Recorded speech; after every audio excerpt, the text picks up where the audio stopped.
Roma 13 ayat 11 sampai ayatnya yang ke-13, firman Tuhan berkata, "Hal ini harus kamu lakukan karena kamu mengetahui keadaan waktu sekarang, yaitu bahwa saatnya telah tiba bagi kamu untuk bangun dari tidur. Sebab sekarang keselamatan sudah lebih dekat bagi kita daripada waktu kita menjadi percaya. Hari sudah jauh malam, telah hampir siang. Sebab itu marilah kita menanggalkan perbuatan-perbuatan kegelapan dan mengenakan perlengkapan senjata terang. Marilah kita hidup dengan sopan seperti pada siang hari. Jangan dalam pesta pora dan kemabukan. Jangan dalam percabulan dan hawa nafsu. Jangan dalam perselisihan dan iri hati." Ayat-ayat yang baru kita baca tadi adalah ayat-ayat yang sangat tegas menasihatkan kita sebagai orang yang percaya kepada Yesus Kristus. Sebagai gereja Tuhan harus berjaga-jaga.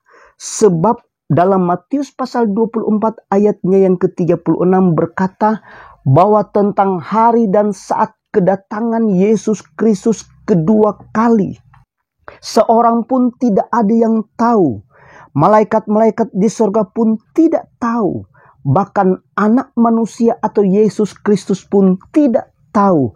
Melainkan hanya Bapa di sorga sendiri yang tahu.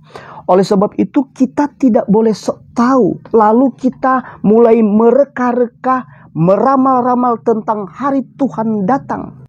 Bagian kita adalah berjaga-jaga, siap sedia di dalam penyambutan kedatangan Tuhan, bukan menjadi tim perencana kedatangan Tuhan.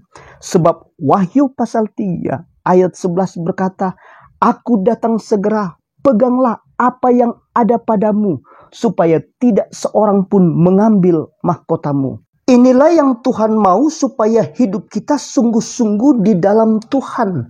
Sehingga kedapatan hidup kita itu berkenan kepada Tuhan saat penyambutan Tuhan datang di kali yang kedua.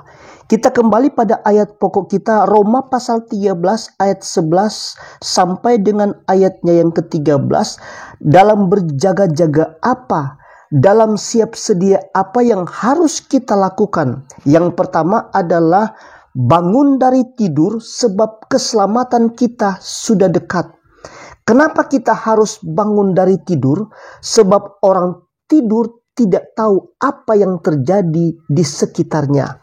Yang kedua, tanggalkanlah perbuatan-perbuatan kegelapan dan kenakanlah perlengkapan senjata terang. Dan yang ketiga, hiduplah dengan sopan seperti pada siang hari. Hiduplah dengan sopan artinya jangan kita ada dalam pesta pora dan kemabukan. Jangan kita ada dalam percabulan dan hawa nafsu. Jangan ada dalam perselisihan dan iri hati. Jadi berjaga-jaga yang Tuhan maksudkan dalam hidup kita adalah pastikan hidupmu tidak ada lagi di dalam perselisihan dan iri hati. Sebab jika masih ada, engkau sudah pasti tidak layak untuk masuk di dalam penyambutan dan keangkatan gereja Tuhan, orang-orang percaya ke tempat yang Tuhan sudah sediakan. Kemudian pastikan juga di dalam hidup kita tidak ada lagi dalam percabulan dan hawa nafsu. Dan tidak ada lagi di dalam pesta pora dan kemabukan. Dan jika daftar-daftar ini masih ada dalam hidup kita, Alkitab sudah pastikan hidupmu tidak masuk dalam ukuran Tuhan untuk masuk pada gereja yang akan disempurnakan. Demikianlah firman Tuhan. Tuhan Yesus memberkati. Haleluya. Amin.